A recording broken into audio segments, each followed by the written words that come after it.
All right. Well, I'm here with my good friend, missionary pastor Henry Smith. He serves in Guayaquil, Ecuador. Pretty amazing.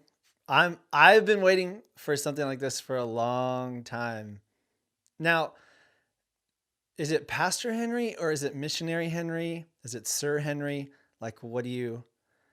Because isn't it Well, interesting? I Like, if you become a prefer, missionary, it's yeah, I prefer His Holiness, but I was taken. So well, Henry's fine. That's we my could. God-given name. Okay. If I'm Well, in Ecuador, they call me Quique, Guike. which is a diminutive of Enrique, which is Henry in Spanish, Oh, like so Hank, Harry. Enrique is Henry in Spanish.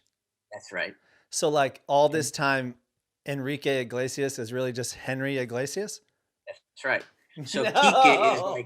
is like it's actually like Hank or Harry. That's Quique. That's the diminutive. So when Wow. when they're Quique, so yeah. Well, that's good. Hey, this has been a great episode. I mean, Learned something already. I did So not come like into when they this. do like Prince Harry, they'll translate it Príncipe Enrique because they don't want to call him Kike because he's the prince. So it's Príncipe. Okay, well, I'm just gonna go with what I usually call you, Henry. But before I start asking you, some questions about missions in the future and all that stuff, I think it'd be appropriate to talk about how we met, and then now that this is being recorded, like send it out to the masses of who's correct about our nickname for each other and kind of like where that began. So my memory of it is I was a youth pastor at the time, I think, and or intern or kid. I don't know. I'm very young. Let's get that out of the way.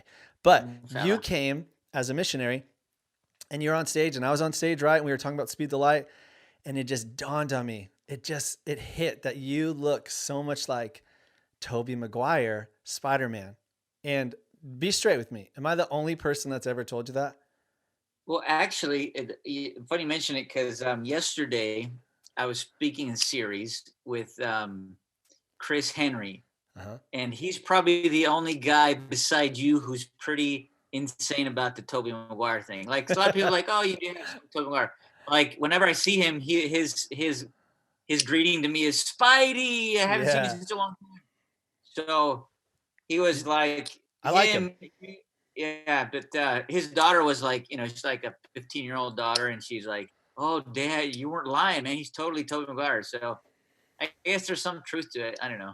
Okay. So now tell the people what you said I look like. Well, my comeback, it was probably more reactionary. Was that and at that time with the bald head and the Yeah, yeah. glasses. If I remember right, your glasses were a little bit different. They They were were like probably a little, bigger. huh? They were probably I, bigger. I think they were bigger, and so it had more of a Moby. Yeah, And I'm this is not a the big Moby. Moby fan, but I know who Moby was because just the hair and the head and the glasses. So I was like, well, you're Moby then. Yeah, maybe I like wasn't trying to this. be mean. I was just yeah. I dig it. Moby's cool.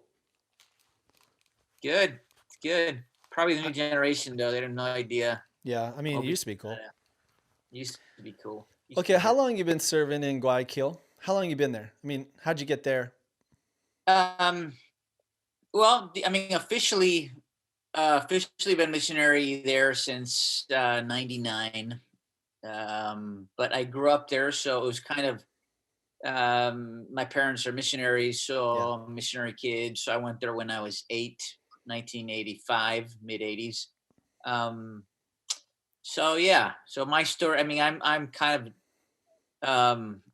it's not the normal missions path, I guess. Although there's some guys out there who grew up missionary kids and ended up in missions. But yeah. So would you say that like it's been less likely that if you grew up a missionary kid, you become a missionary? Is it? Well, I guess my experience of meeting MKs growing up, there was usually a huge resentment of Uh, being MKs. Yeah, I don't want to be. I can't be too. But like some of the most messed up people I met were MKs, and then okay. there were other people who saw it as a total, as a privilege, and so it was kind of polar Yeah. where it was like the people who seemed to go off, they just went off, Yeah. and not to say, I mean, I guess there's some in betweener, but Sure. so yeah, I kind of, my thing, I never had a dramatic, powerful encounter. I kind of, the older I got in life, the more I realized it was more of a Jeremiah-esque type of thing where, um, not to get all, but in the womb before you were born, I knew you type of thing. I set you apart. So the older I got, the more I understood that. A little bit of a And destiny, like you felt like maybe. yeah, my biggest struggle was working through that because it just kind of seemed a destined thing for me. If it was actually destiny or I was doing it, to please my father. And Yeah. so for me, it was working through more. Am I really really called? Kind of like Yeah. uh, my wife and I remember we were watching this thing years ago, but like men usually need like I don't know how many confirmations when women are just like, they hear something, they go for it, and yeah, Yeah. Yeah. Gideon is typical man. Whenever she reads that, she just cracked up like, how many times does he need to be confirmed? It's like Yeah. you're Yeah. Yeah. it, go do it, and go tell the people, and so my thing was always so introspective, and was I called when I called, and my self projection, father projection, getting all inwardly, and so That's a big deal, though. I mean, especially, yeah, and from what I know about your father, he's a pretty charismatic guy. Um, not very charismatic. He's a big, I mean, he's a big presence, but he's okay. not. Um, I Yeah. mean, teasingly we say he's the legend, and all that, and it's true, but he's not. He doesn't come across as very charismatic. He's Okay. not very. Yeah, I mean, he's a strong presence. Don't get me wrong. Hmm. He's a leader. Yeah, but He's a different, lion. different than just Yeah, but maybe he's charisma. not. Yeah, charisma. I usually don't think charisma. I think about dad. But then the Apostle Paul, I didn't think was charismatic either. I think he was just Paul. He was just beast, savage. But yeah. That's for another podcast, I think. Was Well, Paul yeah, but I mean, when you read Paul, and charismatic? Paul's like, when I was among you, I wasn't, what I don't want to throw big name preachers out there, but he wasn't that impressive. And that's my dad. I mean, I love him to death, but like sermons and stuff, it's not, God's with him and God uses him and God blesses him. Yeah, But I wonder if anybody says that about me after I'm done teaching. no, I'm but gonna you be know what I like, mean? I mean, I guess this is the thing because I feel like I'm kind of more gifted in that area. And yeah, then so I feel bad about that. And then I'm like, well, but then you look at like Paul and Apollos. Like Apollo is there, and the Bible says he was a gifted speaker. So there's yeah, nothing bad with that. yeah. And But clearly Paul's the guy, he had people who were yeah, into him, and clearly it says he was trained. I mean, he was a good communicator. But the guy we read 2,000 years later isn't the letters of Apollos. mm, Apollo. It's Paul. So wow, um, it's true. yeah, I think it's tricky, especially in this day and age where likes and mic drop. I like a lot of preachers out there, but sometimes it seems like they're just going for the mic drop every single time, and I don't think that's real. It's alliteration. You Um, need it. You got to yeah, have that. I don't think you see that in the New Testament. Like here, Yeah. take this mic drop, boom, woo, like that, woo, and it's like, I mean, Well, it's got to fit, it's right? It has. You got to have. It's got to fit in certain many characters, and you only get so much yeah. I time mean, on a I post. think I guess my thing is they'll be big. They're big now, but the Pauls, the guys who we're going to read 100 years from now, if God tarries, I don't think they're guys that are that impressive right now. I think Mm, they're guys that are, they may be writing some books and stuff, and we're like, who is this guy? He's an okay, I mean, there's some guys out there where you go listen to them and you're like, he was okay. I mean, like, and I don't say this, may the Lord deliver me of pride, but like, I remember when I heard like Billy Graham the first time, and it was in Sacramento, Arc Arena, and DC yeah. Talk was there, and then Billy Graham comes on, and it was like, that's it, that's the whole message. Jesus loves you, sinners, and then Hmm. he would just stand up and just say, "Come to Jesus," Come and it on was down. powerful.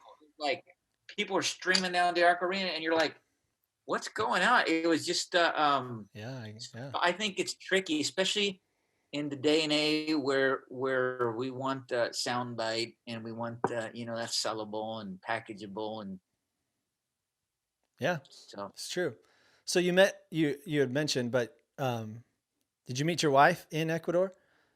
and my wife and I went down single in '99, and as I like to tell it, as the poet from Colombia said, I had to meet the wrong women to realize the right women when I met her. So um, yeah, Yeah, yeah, yeah, I met my wife there and got married in '02.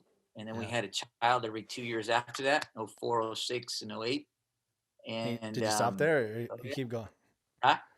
Every 2 years, Yeah, just well, keep I going? Are was you sort of done? Or planning, it wasn't. Yeah, we were wanting more space between them, but oh, giddy two, up, there yeah. you go. So I know exactly what that's like, my friend. Well, so you were young in Ecuador. You went back in '99 as a missionary yourself. What does what does Henry Smith today say to Henry Smith in 1999? um, I think can't remember where I read it, but the idea that I think it was a Mark Rutland quote, if it serves me right, and he basically says, "Deal with the stuff under your hood intentionally during your 20s, because you think like, oh yeah, that may be a big deal, Mm, and that's a big deal. So like your inner world and your private world, all that stuff. I mean, we all have stuff we deal with, and we all yeah, have our tendencies and all that. But I think being intentional. So all that to say, that stuff was important, and I did the best I could at the age I was in. yeah, Um, so I don't know. I would just remind myself that it's a marathon, and mm. stay true to who you are and develop yourself. And probably the same stuff I'd say to myself in my Today. 40s. Stay true to Yeah, yourself and deal with the hidden stuff. Deal with the stuff that focus on who you are. hmm, The circumstances. That's external stuff that comes and goes. So that's good. I really discovered, probably on a tangent there, probably in my 20s, I stumbled across Henry Nouwen and Brennan Manning, probably my late 20s. And looking back now, 15, probably over 15 years, those really marked me, and they still do. And Yeah, so those, um, I wish I would have, I wish I would have had mentors in my late teens, early 20s that were more intentional about mm, that stuff with me, yeah, focusing on my identity. Um, I mean, God was merciful to me. I just sometimes I wish I would have had somebody to be able to identify that and say, this is really an issue for you, yeah, and this will help you. yeah. And looking back, I mean, I was always looking for mentors. I was always looking for approval, guys 10 years older than me, and I did the best I could. But I sometimes wish I would have had somebody in those early 20s be able to tenderly and firmly identify, and say this is going to be a big issue for you in your next 2 decades, and you need to focus. Hmm. And so, yeah. That's good. I think one of the goals of this podcast and like just talking to people like you is, and you and I've had this discussion before, but we get really kind of really now focused and, and maybe not given enough time to even in our prayer life to say, God, what's coming, and put a dream in my heart, and so the whole idea of Next Explorers is like, what's next, and like, and then what are you personally exploring in your relationship Yeah. with God or just in life in general, and so as a missionary, I think that's a wonderful angle, because I think that word missionary might mean a lot of different things to a lot of different people, Oh yeah. Yeah. and I think it's great to hear from you. And so I want to ask some things about what you think is coming. But first, I thought it'd be interesting. What are, from your perspective, what do you think are some misconceptions people have about missions? You know, Hmm. and then Hmm. also what it means to be a missionary. You and I have gone back and forth a little bit on this in the past, but I think for historical reasons, the word missionary is really taboo nowadays. I remember being in my Fuller classes, and it's so in vogue in the next generation. You could say we're missional, we're Yeah. missionally-esque, we're Hmm. missiologist, but they really would shy away from the word missionary because of all the James Michener Hawaii associations. How missionaries would destroy cultures, and some of that Right. some of that criticism is warranted, but some of it was just bull. Because, for example, like last 2 weeks ago, um, Mincaye died in the jungles of South America. The guy who killed Steve Saint's father, right? Yeah. Yeah. Mincaye. And Steve Saint, in one of his videos, I can't remember when he did it, but basically, he said, so much for the noble savage idea. These guys would have killed each other in one generation. And so the missionaries, literally, from an anthropological point of view, they saved them. Right. And they have the luxury today to talk about um, this the whole native and all this stuff today. So it's at the same time, missionary. I mean, there's a fair amount of criticism. I mean, there's a lot of stuff out there that guys who actually do the research and are willing to listen.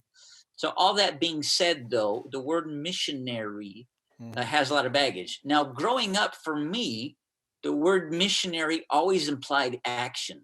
Um, Paul's journeys, boom, boom, boom, get your passport, do a crusade, get the Yeah. Bible school going, preach, and so for me, I subconsciously and unconsciously always associated missions and missionary with action, and it really was an eye opener for me. I think the first time it dawned on me was a comment that Del Tar made, who for years was a president of AGTS. And he was a missionary who served in Africa for years. And my great grandfather was a missionary in Africa. And he said one time, I can't remember what the context of his message was, but he says part of our problem is we have a Jehovah Witness complex when it comes to faith and missions about Wow. doing. And it just struck me. And I was like, huh.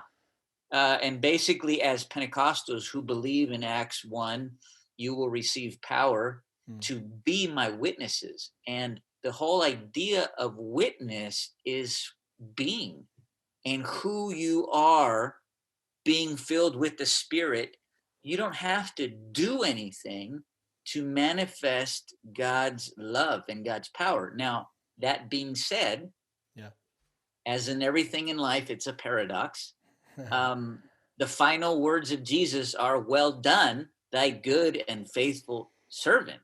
So there Mm. is some doing, Hmm. but it has to be rooted in being. And I think we don't value enough and don't take enough time to focus on being. Now, I'm not talking about navel gazing, and just sitting on your hands, So but what do you mean then? Because I think you're right. I would say I resonate with that. Like, there's potentially going into ministry, right? And you can do that in the States, and you work at a church or something. And then there's like a version like, well, if you really want to take it to the next level, then yeah, you go do missions, because because that's that's like, action.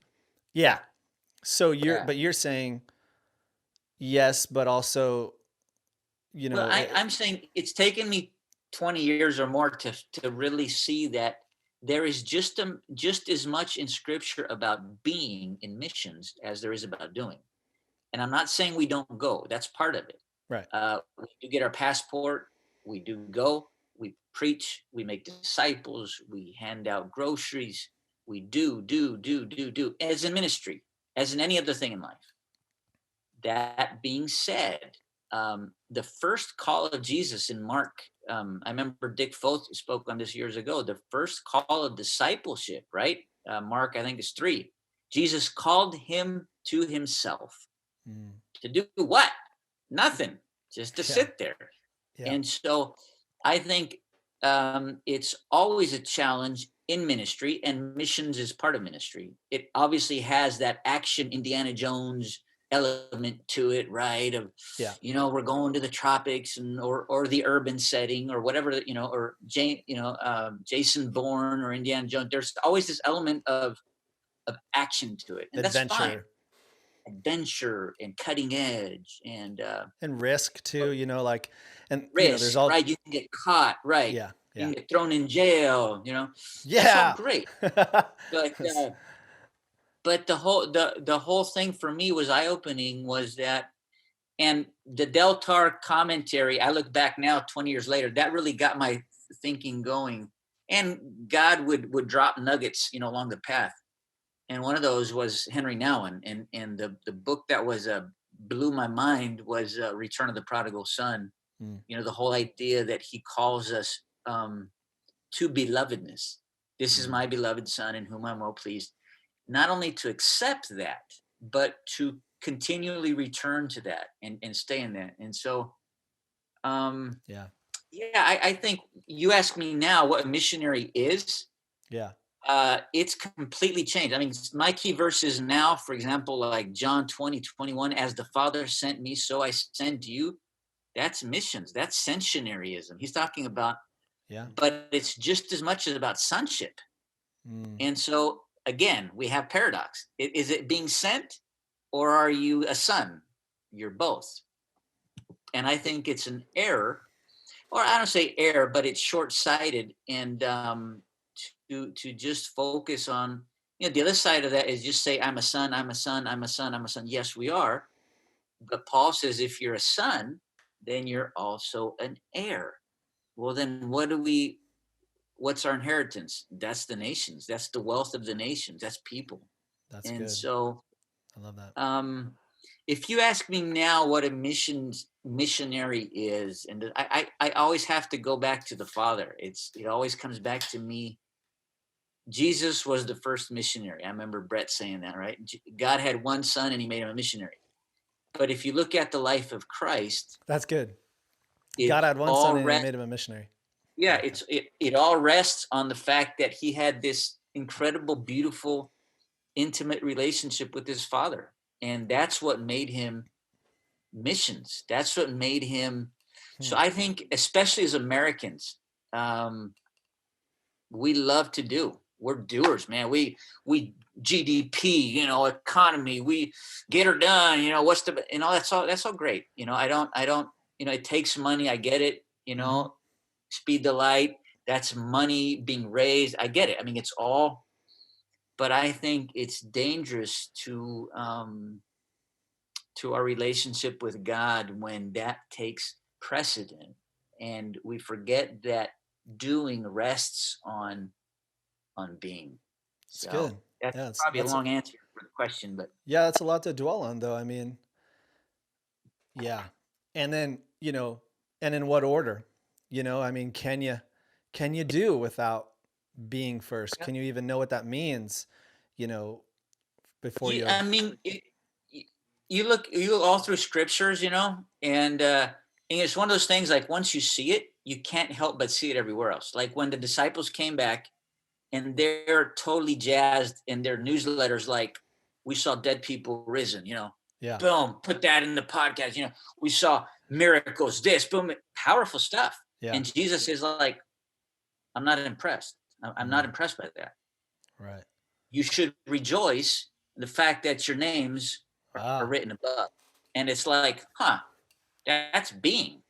That's it's like, it's the same thing out of Jeremiah 9, right? Let the wise not rejoice, not exalt in his wisdom. Let the strong not rejoice in his strength. mm, But he who boasts, if you really need to boast, there isn't really a need to boast. But if you need to boast in that you are known yeah. by him who exercised grace, loving kindness, right? So Yeah.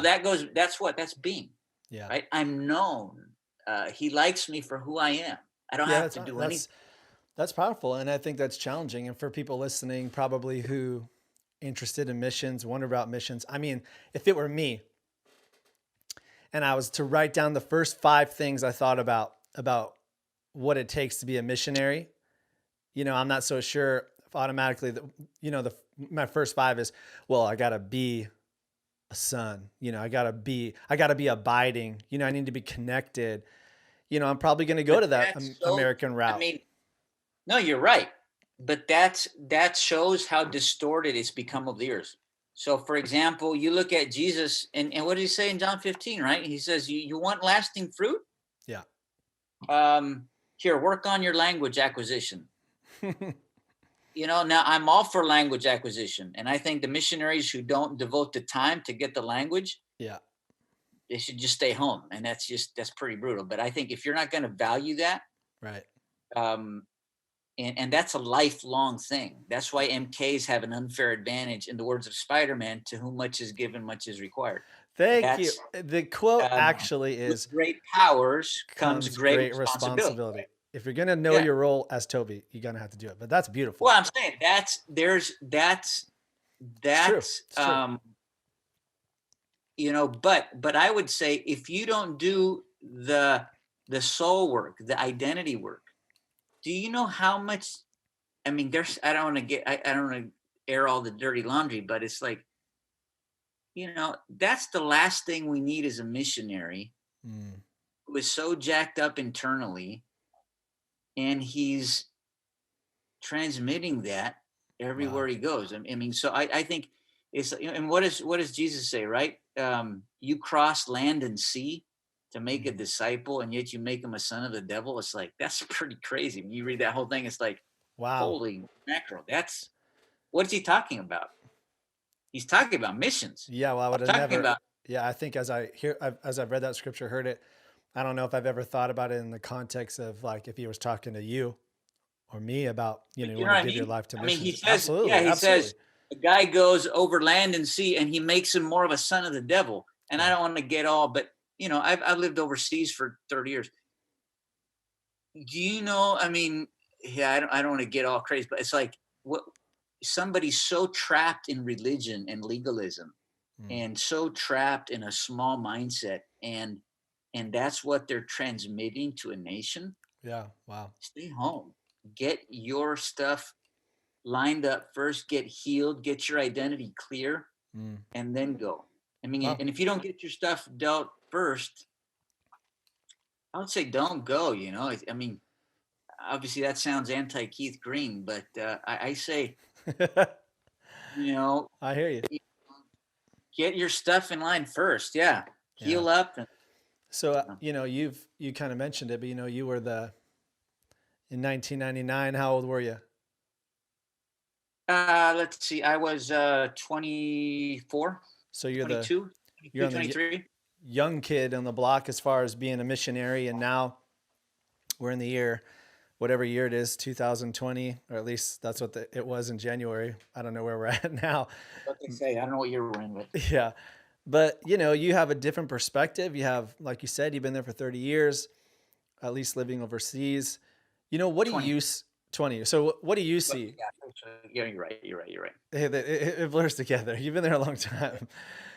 Like from your perspective now, not just Guayaquil or what's going on around the world, but in regards to missions, the if it's a movement, if it's a call, what do you see happening in the world of missions right now, and what do you make of it, and what do you think's coming? And you can answer that question, what do you think is coming and what would you hope to see happen, however you find that. But what do you see? You're not the 24-year-old anymore, so but there are some 24, 25-year-olds stepping in. What are they stepping into? What's changed, and what are you hoping for? What do you see? I know it's a big question, but what's the future look like, and what are you hoping for? Um, it'd be short-sighted and arrogant for me to kind of give a world opinion, because I really, um, I heard something a couple weeks ago from Andy Ratz, the AG guy, and he was saying how there's, um, well, I don't know if we could air this maybe, but there's thousands of people in the Muslim world that are connecting via online right now, like in the hundreds of thousands. Wow. And so that's unprecedented. Like, that was the first I'd heard of it. Mm, So like, you hear all this this downer size of what's going on globally, but this is a huge um, shift. There's something, and it's being shaken among the nations, Yeah. and I believe that that's going on now. There's a shaking among the nations for the wealth of the nations, and when we talk about wealth of the nations, yes, economic structures are getting confronted, but the real wealth of the nations are its people. Yeah. And there is this huge shaking going on. I mean, I see glimpses and pieces from different friendships that I have and stuff, but I really, um, yeah, it'd be short sighted for me to really say what's going on. I think missions obviously has changed. I think every country is different. Yeah. I think, yes, there is a globalization, um, but also every country is different, and you see that in the New Testament, right? Churches in Antioch and Ephesus, it's different when they're 3 years old, and it's different when they're 30 years old. That's a whole different. They're being challenged. The challenges of initial growth of Apple in year one and year two are totally different than running Apple in year 20. Right. I don't think the later challenges are any less significant. They're trickier, but um, yeah. So I don't know. I think the when you say national church, basically, what does that even mean anymore? Hmm. But How I'm not about the in general with job like of missions answering that. as a movement, like people deciding to be missionaries, and and I have the perspective that in that golden generation of like my grandparents, right now, those who are in their 80s, it was like the boom. It was like Yeah. missions, missions, missions. And I think that's probably your dad's generation, maybe a little bit My younger. dad's generation was a reaction to the Jim Elliot thing. Like that was a huge catalyst for them. So that was like 1956, and then that decade that followed, Yeah. there were thousands of missionaries from the boomer generation who that the Jim Elliot, obviously you can't take credit for all that, but that was a huge. But my great grandfather's generation, who was in Africa in 1920, say 1920, 21, Liberia, that was a whole different boom. That Right. was a whole different post World War One, post Spanish influenza, which he actually died from, and the Lord resurrected him, which is in his biography. It's a fascinating story. Wow. But that whole generation of the 20s, um, pre depression, that was a huge wave too.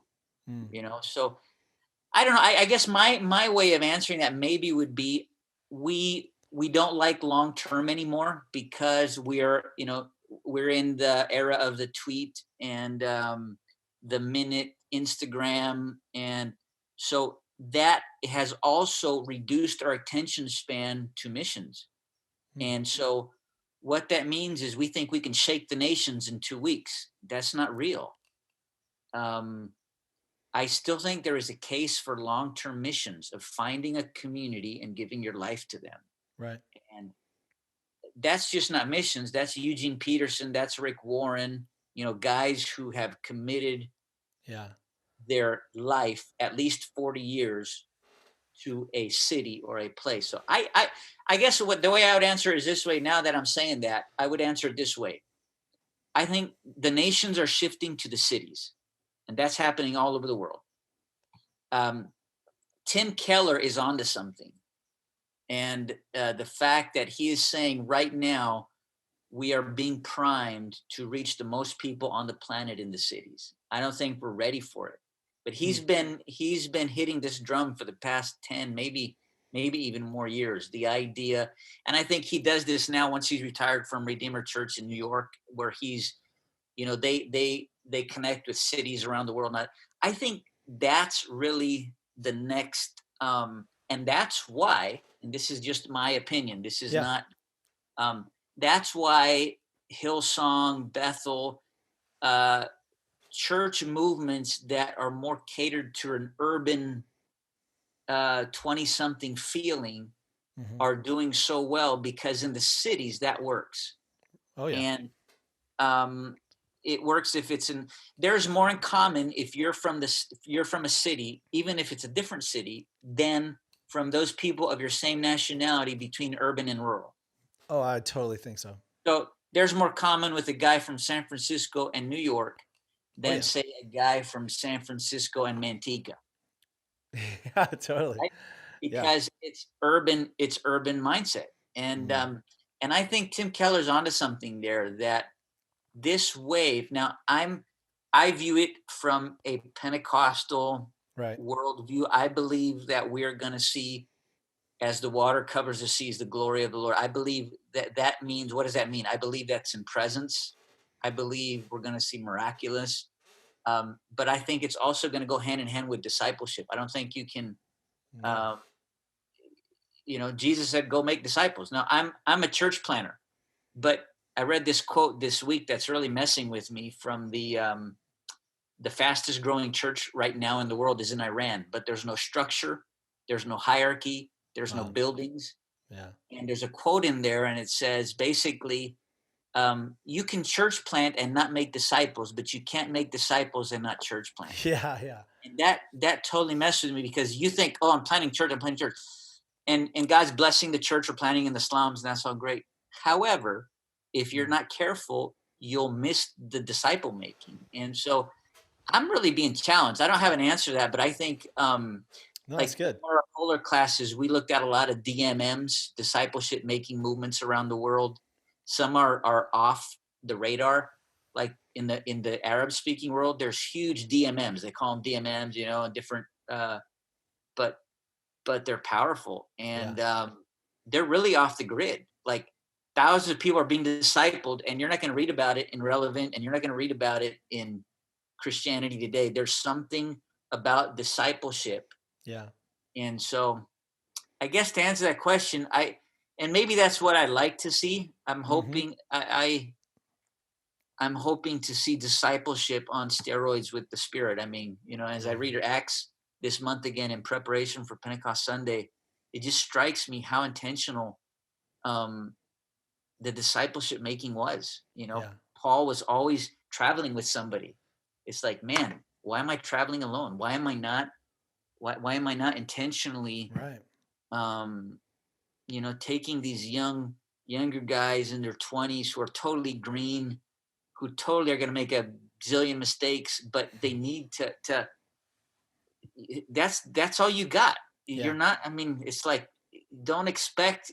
The magic disciple isn't flowing down from heaven. You got to work with what you have. Yeah. Oh, I Um, think of all of ministry things, discipleship is one of the slower things. You know, it's not quick and uh, it's difficult. Even Jesus, it was difficult for Jesus. I mean, if you want to look at his track record, you yeah, got some guys saying some silly things after being with him a yeah, long time, and one guy walking away. Discipleship is, I would say, is one of those things that could bring you some of the highest highs of walking with the Lord and also some of the lowest lows, because you walk yeah. with people. But I think too, um, and this is something that I'm having to be reminded again of this season. As you're saying, it's a slow process, but part of that is the nature of discipleship is that you're not going to see the results in your, Mm. um, I'll say your lifetime, but that's a pretty broad. But you even read, I mean, Yeah, the you're right. nature You're of right. discipleship is seed, and so it's like, I'm thinking, oh, I'm going to shape these guys in their 20s, man, and then I'm going to hand them a church in 5 years. And the way it Yeah. works, not the way Yeah. it works. It's Yeah. like, you're going to be planting seeds, and they're probably going to screw up, and you're probably going to have a few traitors, and you're probably, um, Mm. but 20 years from now, when you're an old man pushing a tennis balled walker, um, a few of those guys are going to blossom, Yeah. and not all of them, but you may get a percentage, and then God's just going to blow one of them up, Right. and you can say, "Oh, I had a part." It's like the whole D.L. Moody, Billy Graham thing. The whole Mordecai Ham. It's like Yeah. nobody's heard of Mordecai Ham, Yeah. right? But that was the guy who Billy Graham. Yeah, totally. So I mean, it's like there's all these. I think it's we like to get the jury out way too soon, and it's Mm. just that's not the nature of the gospel. Yeah, it's So a good challenge though. It's a good challenge for me. So I'm thinking about it, even just I'm not so sure. My first thought about Paul deciding to not go by himself is a discipleship thought. It's more maybe a just happened. Yeah, yeah, yeah, yeah. Yeah, no, yeah, I agree. just I agree. Yeah. whatever. Maybe he doesn't like being alone when he travels, but Well, I think, yeah, and there's probably some material we well, could delve in there, but totally. But it's that whole idea of, the famous African saying, right? To go fast, go alone. To go far, go together. It's like yeah, it's easier to go alone. We do that when we're preparing for a message. It's just easier, especially if you have a perfectionist twins like I do. You want to handle it. You want to control it. I can get it done quicker, sharper, better. If I hand it off, it gets messy. It's okay. There's that growth gap. It's like, hmm, and we don't want to wait. But we were that guy. I mean, so it's yeah, you're right. You know, if you're looking to going back to Guayaquil, I want you to answer this if you can for yourself personally. And then I think you kind of touched on a little bit about some of the miraculous and the spirit moving in our coming days. I want you to speak a little bit more to that. But what are you excited about as a missionary? One of the things I've really learned from you and from others is the missions call, if there is such a specific thing, isn't like the deepest trench, or it's like, oh man, poor Henry, he got that call to missions, and so right. life is terrible because you've really shared some amazing things and some really joyous things that the Lord's doing. So, um, but maybe no one's making the movie about Guayaquil. They're making it for the end of the spear. And Yeah. that's the carbon copy like mission story. But that can't be the case. What are you excited about for your personal ministry? What's coming? What are you dreaming about? And then, if you could answer, what are you excited about as far as the missions movement in our assemblies of God in the future? Um, Man, I think I'm excited. Things that I've been praying about and hoping for 20 years are budding, and Wow. um I think that's why it's important, the longevity, because I think stuff that you think, it's kind of like I think it's Richard Foster, his famous quote: "We overestimate what we can do in a year, but we underestimate what we can do in 10." And that's our nature.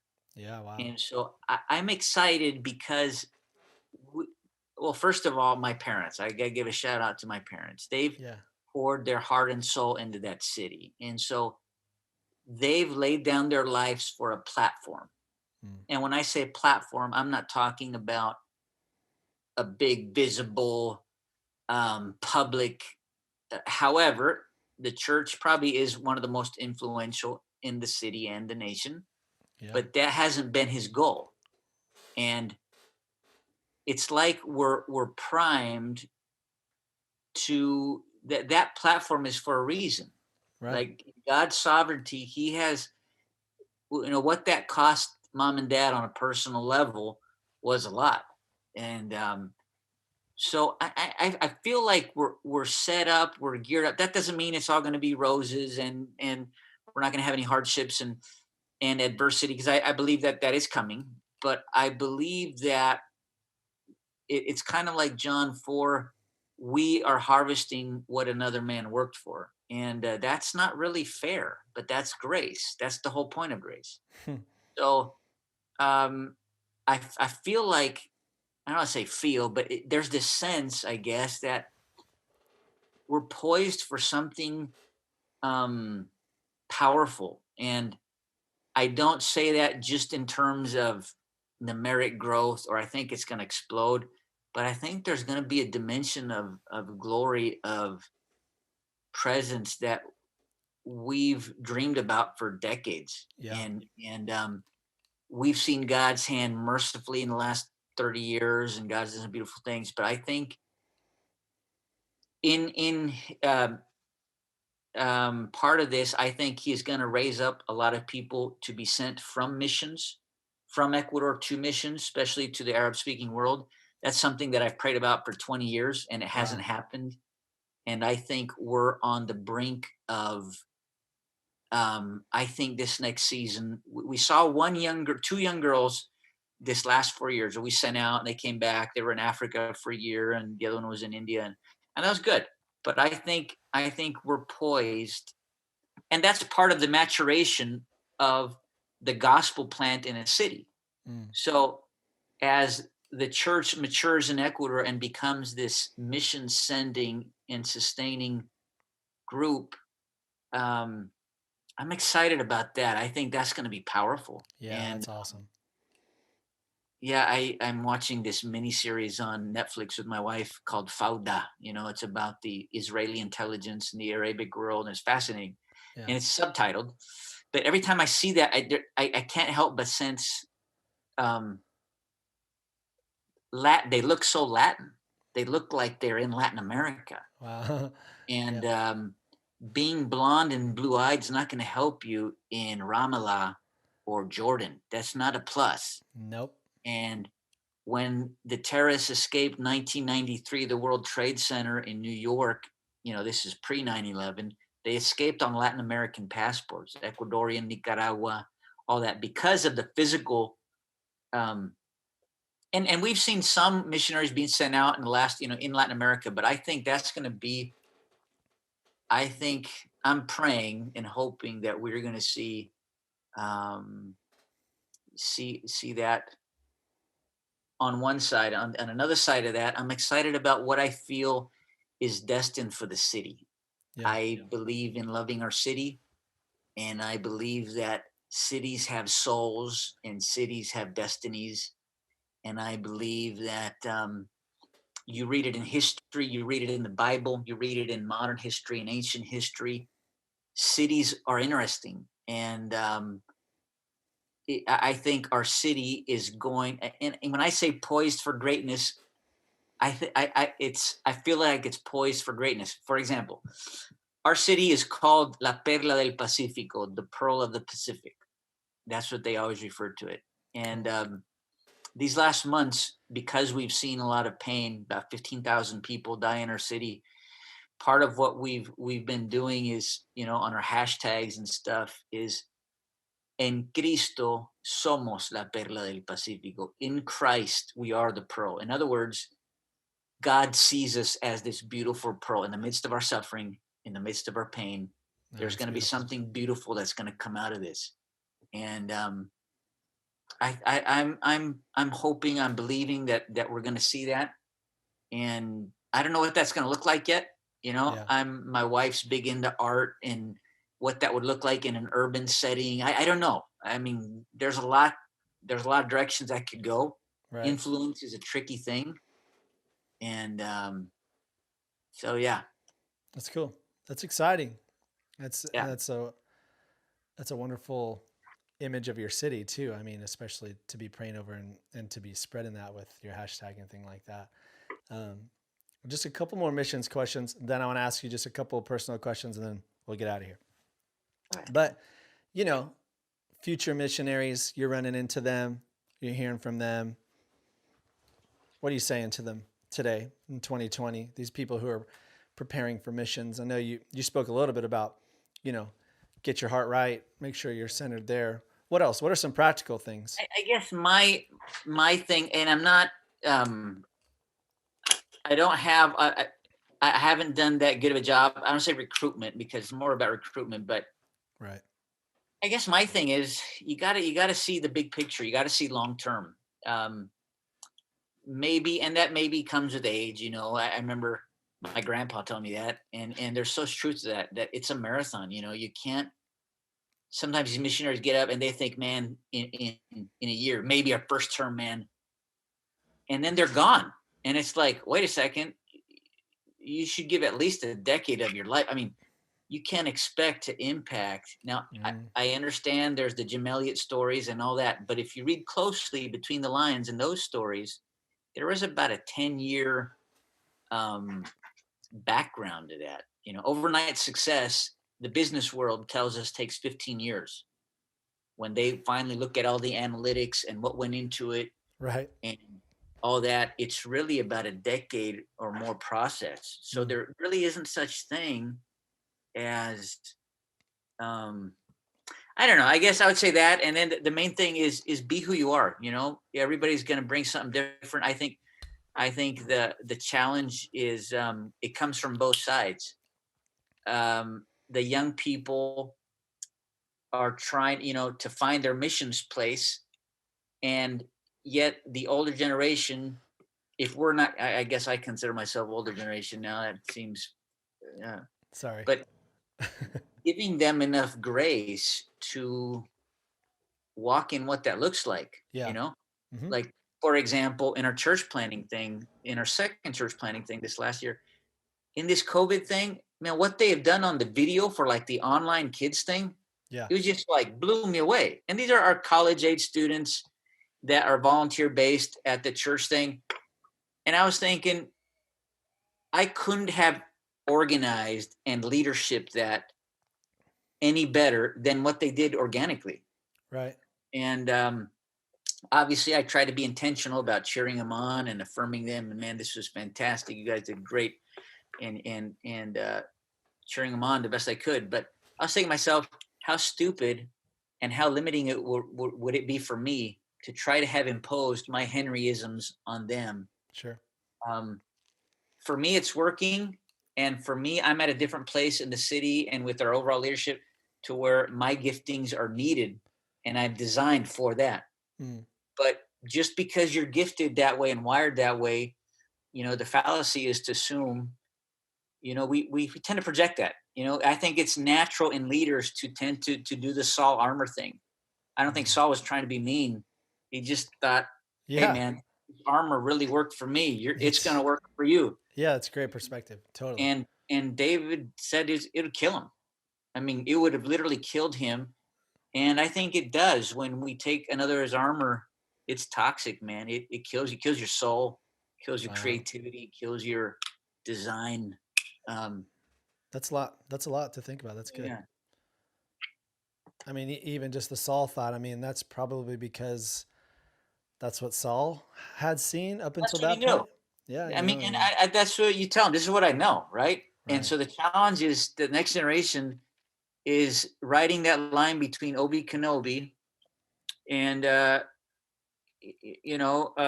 you offer what you know, but at the same time, Luke Skywalker isn't Obi-Wan Kenobi, and so he's got to walk his own.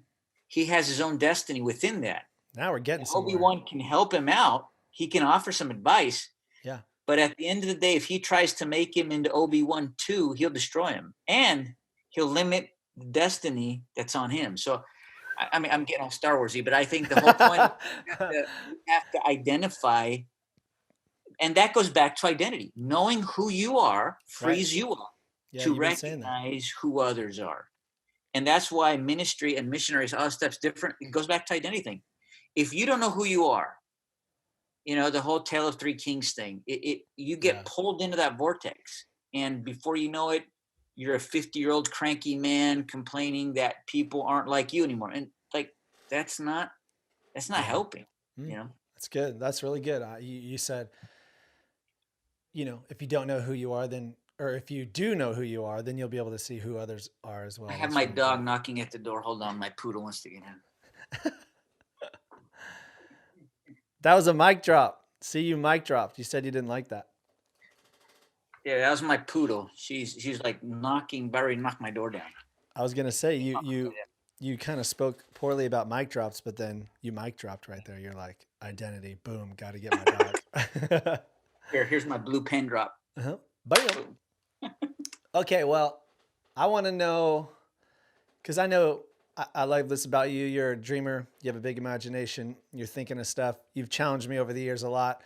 You sent me down a well, I don't know. Was that 2 years ago? We were having pizza, and you're like, "You haven't read this," and I was like, "No." And I think first it was Run with the Horses, Eugene Yeah, Peterson, and that I mean, honestly, that tell me for real. That messes with you, doesn't it? yeah, sure did. I mean, I was like, I need to talk with someone about this, and we spoke a little bit about it, but that also sent me into the rest of his stuff, so I read The Pastor. I haven't read this next one that I have. I forget what it's called. But The Pastor was really great. Talked a lot about what you've been saying today about longevity and like the job offers he was getting, and to him, he's like, why, like all that. It was really great. Yeah. I just sent Chris that book. I ordered for him, sent it series, Under the Unpredictable Plan. Did you read that one, by the No, way? no. Oh, Yeah, read great. that one. Here we go. Basically, it's about Jonah, but this idea that we are always tempted to go to Tarshish in ministry, Yeah. and Tarshish isn't necessarily an avoidance of the call, though it is. It's about, according to Eugene Peterson, Tarshish is like the Shangri-La, this ideal Mm. ministry thing. He has a quote. It's from that book. It's not in that book, somewhere else. But basically, it's what's the biggest enemy of the church today is the church of tomorrow. This idea, and I always grew up with that quote as a good quote. You always got to be pastoring the church 5 years ahead Yeah, of you, totally. and I get that.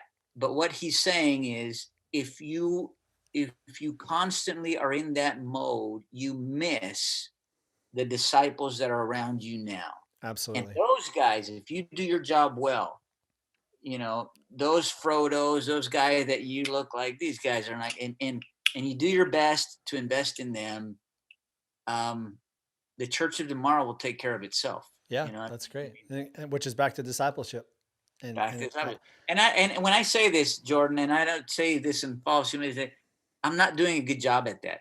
I mean, our church plants we're grown, but I feel like I'm not intentionally discipling, and I'm challenged by that. Part of yeah, it's life and being married, and you can't, when you're younger, you can just go on trips and pour into them for hours, and yeah, life changes. So you have to be a little more intentional, yeah, about that's good. That's really investing in good. these guys. And so I want to do better. Me too. That's a good challenge. Okay, well, how about a couple more here? Any personal things you're going after? Like, what do you dream about? What are you exploring about God moving forward? Like, we all have our ministry life that we're going after. We got things and missions and Yeah. stuff. And then every once in a while in life, God will poke something and it's like, whoa, you want me to read and pray about what, or Yeah. something like that. And anything Um, like that going on in your life. And I know, and maybe you could share just a little bit about that secret project that you told me yeah. you're going to I do. mean, the for years I've always loved writing, and I think, I love reading, and if you really love reading, you'll naturally gravitate towards writing. I think Absolutely. you just so I've always been a reader. Um, and I've even written, even since high school. I'd write articles and stuff, but I've never actually done like a book. It's always Mhm. been like, and I remember, uh, my mom and I teasing about it, like, because you probably don't have nothing to say yet, in your Yeah. 20s, and Yeah, it's true. probably not. You Probably probably not. don't. But I've just been really challenged lately to go after start writing this book, and I heard something today on the Maxwell thing, which you were recommending me. I'm not a big Maxwell fan, but the Lord used that, believe it or not. There you go. Um, just joking. But the idea where he talks about, and he says, which is totally brutal. He says your first book will never be good. Yeah, I He know. just I heard flat out says it. that. He just flat out says it. He says, I for was like, these I'm not guys listening who to you. come and they're waiting to, like, I'm not writing my book yet because it's, well, he says, well, you're never going to do it, because the nature of writing and the nature of the paradox, he doesn't say paradox, these are my words, but failure and success, they go hand in hand. Yeah. And so the Last Dance, Michael Jordan, the game-winning shots, yeah, but he missed 26 game winners. Yeah. Have you been watching that? I mean, all that stuff. It's like, Have you it's watched that it's documentary? yeah, I haven't seen it. He was talking about it, the whole Last Dance, everybody's watching. It's good. It's good. I need to watch it. But Yeah. the whole point is, you have to have a real expectation of failure's okay. Like Right. that's really learning. But That's that's not. difficult. I mean, like, and you even said too, like you have a perfectionist type of attitude. I have that as well, I mean, you can revise it all you want, yeah. But at Yeah. some point, you have to push enter and send the email. I mean, it's like It's hard. you can. So I mean, it's not a secret, but I've been working on this idea, and it's been more like it just has been blossoming for about 10 years. It's like once you see it, you start seeing it everywhere. I remember reading a Jim Collins book, Good to Great, and there's a line in there, and he says, "Great leaders have the genius to be able to carry both, the both and I Mm. thought, man, that's genius. The idea that they can focus on the now and they have the future, and few guys can. Yeah. So everywhere I'd see it, I started seeing this, and I'll be reading the Bible, and there it is again. There it is again. It's like everywhere you see it, you start seeing that. And I was reading Bonhoeffer and C.S. Lewis, and C.S. Lewis, they would harp on him. They would say, "You're so full of contradictions," and he was like, "Yeah," as a badge of honor. They were trying to knock it, Hmm. but he was basically saying, "Yeah, but Christ is too." I mean, Yeah. we all are contradictions, Yeah. and by admitting it, by owning up to it, that's the paradox. That's so. Yeah, I've been working on this idea, paradoxology, and you kind of discouraged me when you told me about elevation worship, but I listened to the album. I'm And sorry. it has nothing to do with it, and I was like, "It's a It's great true. album," It's but true. it has nothing of what I'm. Books last longer anyway. Books My books last working longer. title right now is from Fiddler on the Roof. You are right and you are right. You cannot both be right. It's too long. Paradoxology 101. It's too That- long.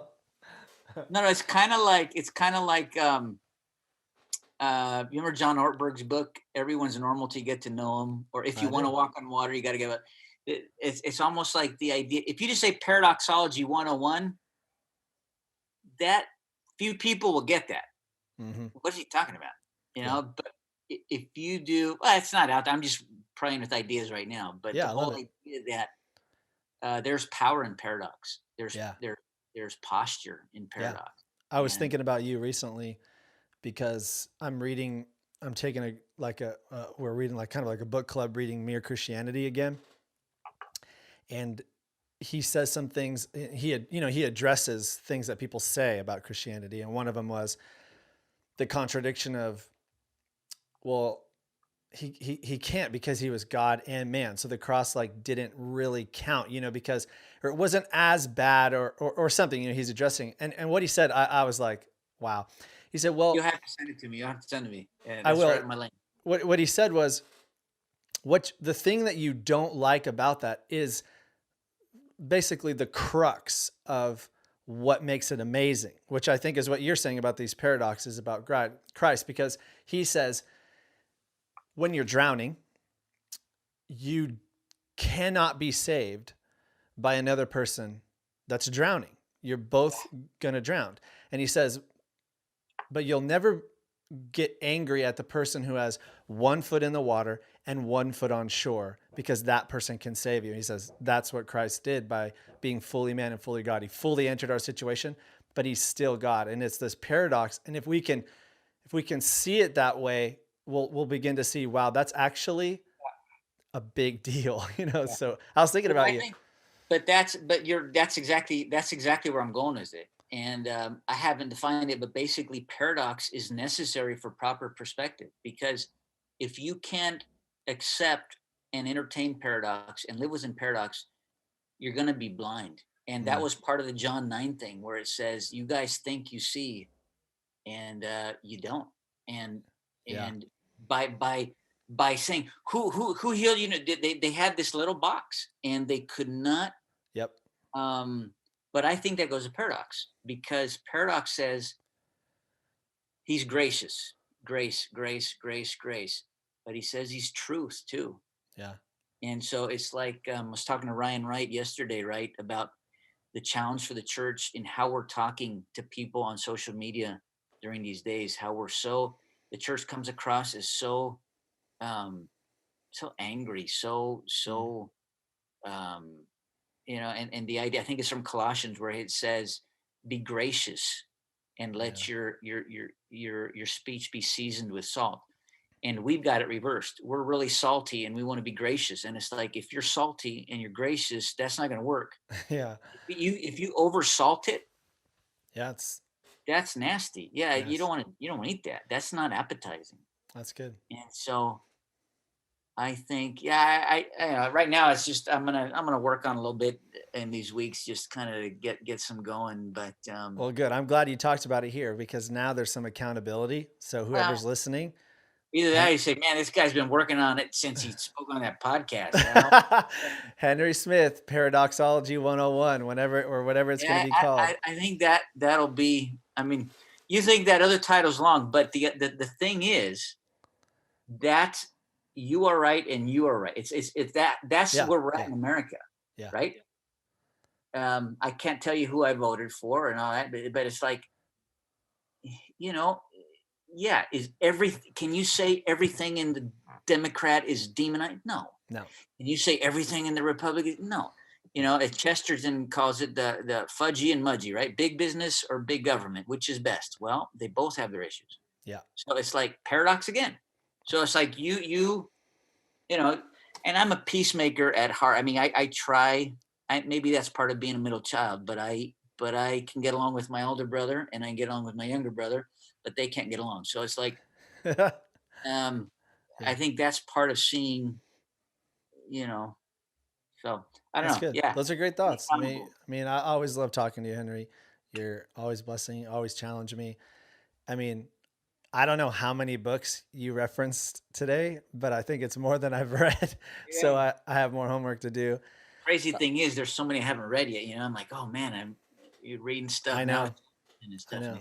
know. I was just thinking about that. The more people I speak to, especially from other countries, missionaries, the more authors I read, I realize, wow, there's There's just so much so to read. much to know, you know. Yeah, yeah, yeah. And well, how can we be praying for you? I want everybody on here to be praying for you. What's just like one prayer request, and then Well, go ahead. Sorry, let me cut you off. no, go ahead. Let's start. Let's do that, and then We're sort of wrapping it up here on itinerary, and so we're probably going to be heading down mid July. We haven't changed the tickets. Uh, we haven't finalized a date yet, right. but the transition is always a challenge, and all that. That's probably number one. Number two is just in this next season. Um, yeah, just having seeing. I can't remember if it's Andy Stanley, but I like where he talks about seeing and seizing are two different things. Yeah. And you can see it, but you got to also seize it. You can, and so I can see a lot of what's going on, and I can see it, but that's half of the challenge. Everybody has Yeah. ideas. Yep. Um, the challenge is, what does that mean? How can we go after that in our city? And having the courage and the boldness and the wisdom and the grace and you know, I think one of the things is to father this next generation well. Mm, And it sounds so old to hear that coming out of my lips, but it's true. It's they true. see me as an older brother, as a dad, whether I like that or not, you Yeah. know. And I'm a polo shirt guy anyhow, so I don't mind. But I and so whether I like that or not, that's a new season I'm in. It's like nose coming out, hairs in my nose. Like you can whine all you want about that, but you got them, and so you better get some tweezers, and you And deal with better, it. or you know what I mean. It's like Yeah. Yeah. that's part of life. So I'm in that season, whether I like that or not, or whether I'm. So how do I best father them? And Yeah. That's good. I'm not interested in. Yeah, I don't want to get all deep here, but you look about like Abraham, Isaac, and Jacob. There's very little about Isaac, and Mm, it was really about Abraham and Jacob. Isaac was kind of like this bridge builder, yeah. and the more I think about that, I'm like, what if I'm just there for a season to transition the momentum to this next generation and get out of the way? Wow. And I don't know. Um, I don't see myself as this. I see myself as influencing, but but indirectly, I think, instead of preaching 70% of the year in the pulpit, I think I could do fine with 50% or less. And Mm. um, but that's a total paradigm shift to where I'm at. And what? But you're the preacher. You can preach. So what would that even look like? Yeah. And so yeah, that's a long answer for pray for my family and pray for us in this next season. Okay. And then I think I mean, if somebody wants to follow your ministry, where could they find you? Are you on Instagram? Yeah, You on Facebook or I did finally open an Instagram this last month because of what? yeah, because it was better for the video, I guess, back home so it's Equa Gringo on I think it's Equa Gringo 76 maybe on Okay, Instagram I'll put that in the notes on this podcast. on there. And then I do Twitter some. It's called Gringo Pintado, but it's a painted gringo. That's kind of what my thing is there. Sweet. And then I do some Facebook. Good. I'm not big, but it's if as you know, we've been forced to do more in the season. So yeah, Yeah. Well, we think you're the thank you man. for the invitation. It was an honor. I probably blabbed on a little bit, but No, it's all good. That's what we're supposed to do here. I appreciate it.